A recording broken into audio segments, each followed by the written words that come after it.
They were made of. I've been searching and searching to find my way to you. You looking and looking for something new. I've been I don't chuck up on the hill and a destiny to move. I see only men wait to hear more. Get the hell out of luck. That's the devil doesn't Greetings, Rwanda School of Creative Arts and Music. This is Nat Keefe from Hot Buttered Rum here. And John from the Henhouse Prowlers. We're coming to you from all the way over in America in the hopes of exchanging music and hopefully learning a few things from each other. Both of our bands have been to your beautiful country, and we were all moved greatly by our experiences there. That's right, John. And while the music we play might be different from what you regularly hear in Rwanda, there are still lots of similarities in how we make music and where we all get our inspiration from. Even though our bands are quite different from each other, we both use a traditional form of American music called bluegrass as the foundation for the music we've created and made our own, establishing careers as professional musicians. My band, the Henhouse Prowlers, holds the music traditions close, and while we write our own songs and melodies, we still keep the same instrumentation that the founders of this music used more than 80 years ago. And my band, Hot Buttered Rum, has taken bluegrass music further than those founders 80 years ago could have ever imagined. We've added new instruments, new rhythms, new songs, sometimes changing bluegrass music into a whole new sound. But first, let's give a little background on bluegrass music. So where did the music our bands play come from, and why is it called bluegrass music? Well, there was a fellow in Kentucky in the 1940s by the name of Bill Monroe. He is considered the father of bluegrass music. His home state even has a nickname, the Bluegrass State. And since he lived in Kentucky, Bill Monroe called his band the Bluegrass Boys. And before long, other bands started playing music the same way, and quickly it became known as bluegrass music. So here's Bill Monroe in 1965 with his band, Bill Monroe and the Bluegrass Boys.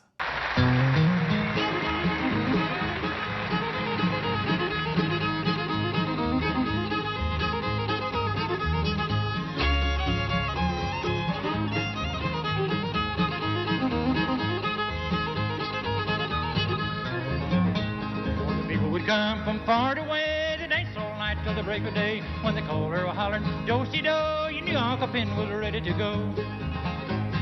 Hey, and about sundown, how the hill is above the town. Play the fiddle, Lord, how it rang. You could hear it talk, you could hear it sing.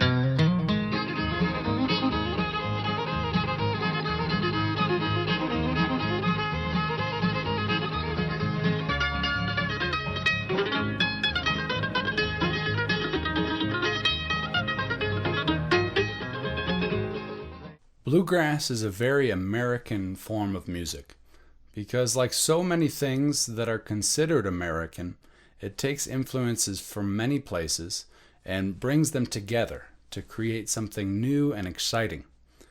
Take our instruments, for example. The banjo has its roots in Africa, right, Ben? That's right. My name is Ben and I play the banjo. The guitar, mandolin, and bass all have European roots, but the banjo actually came from West Africa. A lot of people say it has roots in the akonting and the kora, which you still find in countries like Senegal, Mali, and the Gambia. So this banjo is a 5-string banjo. It's got 5 strings on that tiny little bridge right there. And if you'll notice on the neck, there's ways to attach the 4 strings at the top, and then there's this extra one right here. And we call this the drone string. You don't actually fret that string very often. But it's a very powerful part of the sound. And another thing that came from Africa, I've seen akontings in Niger that have a half string halfway up the neck. Africa,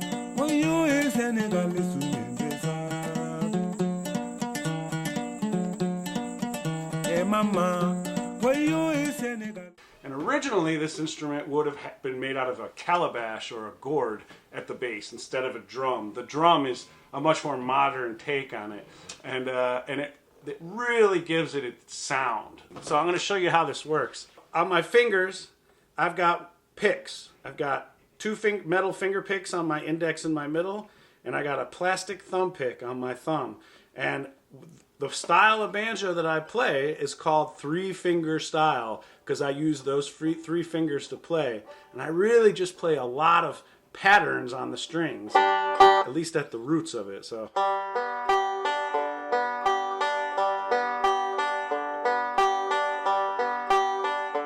And because I have three fingers instead of the guitar and the mandolin, we're playing with a single plectrum, or pick, I can play real fast with this thing.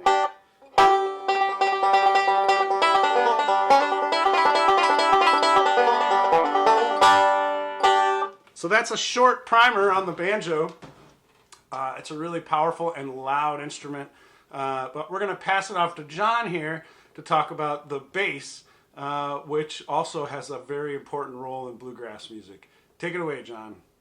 Bluegrass music also has a lot of influence from Scottish, Irish, and English music, as well as earlier styles of American music like country, blues, and jazz.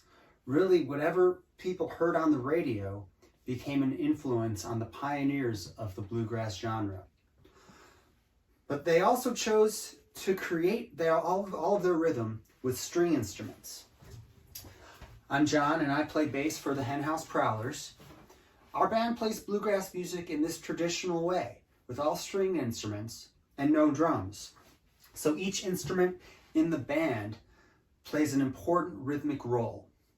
If you think of these string instruments as different pieces of a drum kit, the bass plays the role of the bass drum, playing right on the beat and relying heavily on the 1 and the 5.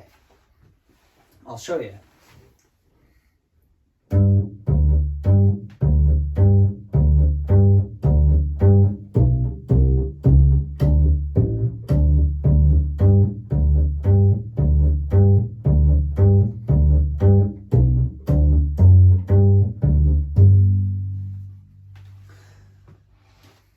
Now, the upright bass is tuned the same way as a bass guitar. So if you don't have access to an upright bass, it's easy to adapt. And a lot of bluegrass bands do use bass guitars rather than upright basses these days. Now, Hot Buttered Rum's bass player takes a different approach. Wouldn't you say so, Brian? It sure does, John. I'm Brian with Hot Buttered Rum. Our band has a drummer which changes the role of the bass. I play a modified, skinny, electric stand-up bass. It still plays a very important rhythmic role, but with the drummer keeping time, the band isn't counting on my bass lines to always play right on the beat. I'll show you an example, one of my bass lines on a song of Eric's called Another Man's Song.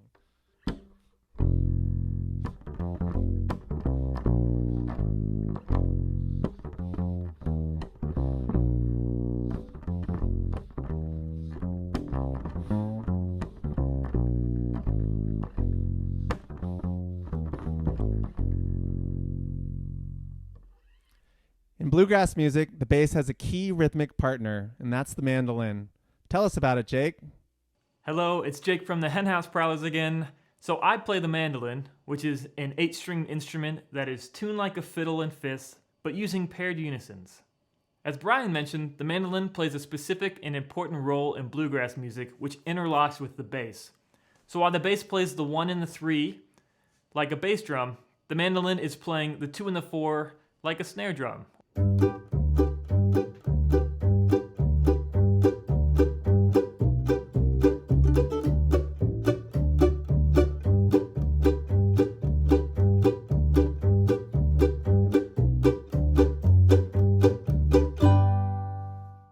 Along with being a rhythmic instrument, the mandolin can play melodies very well.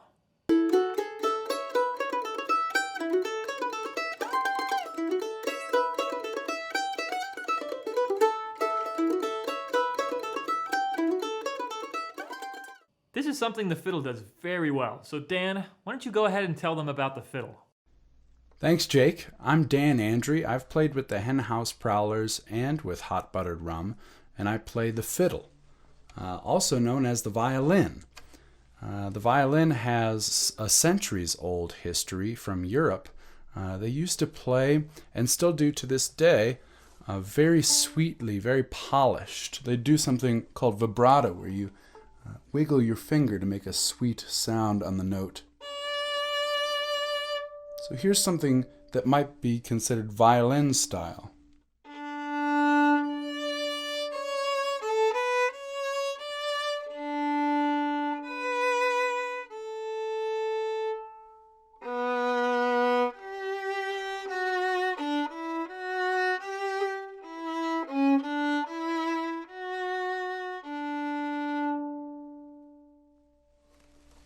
And when the violin started to be used in traditional music in England and Ireland, and then eventually brought to America, people started calling it the fiddle, and they didn't have formal training. They didn't have anybody to tell them that they had to play with vibrato or play polished.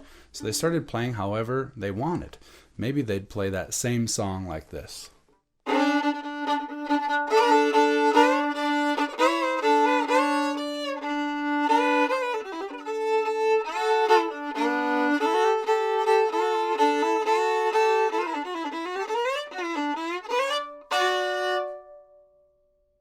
So that's the fiddle. Now here's Chris and Nat to tell you a little bit about guitar. Hi, Nat here in San Francisco. This is a guitar. This is the kind of guitar that is played in bluegrass music most of the time. It's an acoustic guitar. It has steel strings. And I play it with a plectrum or pick. Now, the guitar in a bluegrass band occupies the rhythmic space between the downbeat of the bass and the upbeat of the mandolin. It sounds like this.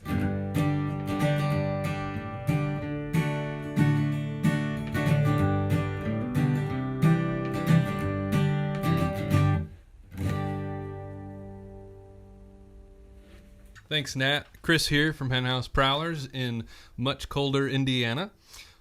Now, when you play a solo in bluegrass and even jazz and blues and many other genres, the best idea is to start with the melody. Now, knowing the melody doesn't mean you have to play it note for note when you take a solo.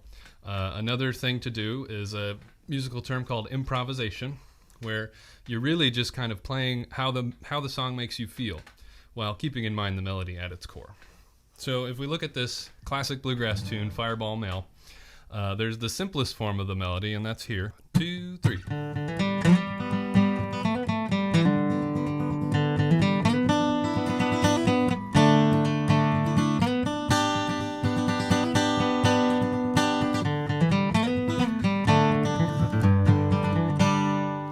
Now, no one would be disappointed if you played that, because it's the melody. But there's plenty of great jumping off points there where you can start throwing in licks as long as they're in the same key.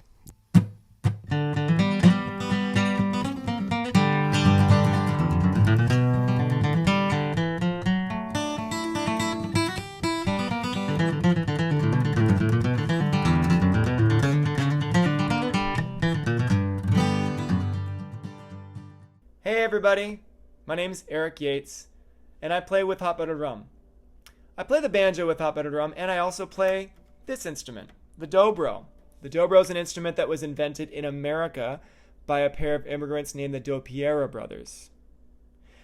It's a guitar, sort of like the ones that Nat and Chris play, but unlike those guitars, this guitar has a metal resonator, uses metal finger picks, like the banjo, a metal bar in the left hand to allow the player to slide between notes smoothly.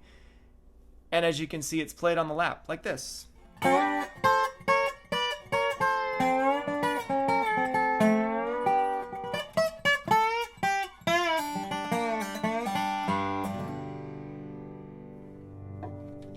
Okay, so with all this in mind, let's show you how both the Henhouse Prowlers and Hot Buttered Rum have taken this musical history and made it our own. We're going to start with the Prowlers because they've stuck relatively close to the roots of bluegrass music, even wearing suits like many of the early bluegrass bands. Isn't that right, Jake? That's right. We started wearing suits because the earliest bands chose to do that. Since they were from the more rural parts of the U.S., they thought people in cities wouldn't take them seriously if they didn't dress up. The Henhouse Prowlers have a strong foundation in bluegrass music. Sure, we still bend the rules and write our own songs, but everyone knows we're a bluegrass band when we step on stage with these instruments and these suits on. That's right, Jake. We also chose early on to perform around a single microphone, just like many of the early bluegrass artists. Now, for them, it was more because a single microphone was typically all they had at their disposal at the time, but it really helps our stage presence because we have to move around the mic, essentially forcing us to dance to sound good. Here's a recent video we made back in January. This is a love song I wrote, and it holds pretty close to the traditional style of the earliest bluegrass bands, all while remaining an original composition. This is Little Rose.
Now that you've heard a little about our music, we definitely should hear from Hot Buttered Rum on their take on bluegrass music. It's quite different and pretty amazing. Guys? Thanks, Ben. Thanks a lot. Now, just like Bill Monroe, father of bluegrass music, loved the mountains of his bluegrass state of Kentucky, Hot Buttered Rum has always loved the golden mountains of our golden state of California. We started making music in those mountains 20 years ago, and we haven't stopped since. A lot of our first public gigs were in cold mountain towns, and we named our band after a drink that was popular in those cold mountain towns, Hot Buttered Rum. We used to say, Hot Buttered Rum is sweet and strong, just like our music. We came up with lots of slogans like that and put these slogans on our posters and flyers to give people a good reason to come see us play. When we first started playing, we used the traditional bluegrass instruments like the guitar, fiddle, mandolin, and bass, and we mixed them together with wind instruments like flute, clarinet, and accordion. After 8 years of playing this way, we added drums to our band, which took us towards a sound closer to mainstream country, blues, and rock music. Eric started playing more banjo and dobro in the band. We all wrote lots of original songs, and had so many that we were able to pick and choose our favorites. A lot of our early songs were about being in love and about being in the mountains. These are themes found in a lot of traditional bluegrass songs that we loved, and we loved adapting those themes to express ourselves in an original way. We also put a lot of time into singing in harmony together and into arranging our songs so that people could listen to them again and again and still hear something new. In fact, we even recorded a song of mine called Something New. Won't you come walking in the pines and the pines? Won't you come walking in the pines and the pines? We could fall away from here. I have faith that the footholds will appear, will appear.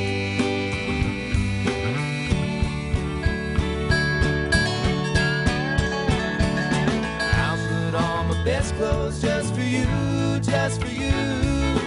I'll put on my best clothes just for you, just for you. Something borrowed, something blue. Something old, something new, something new. Something new. Something new.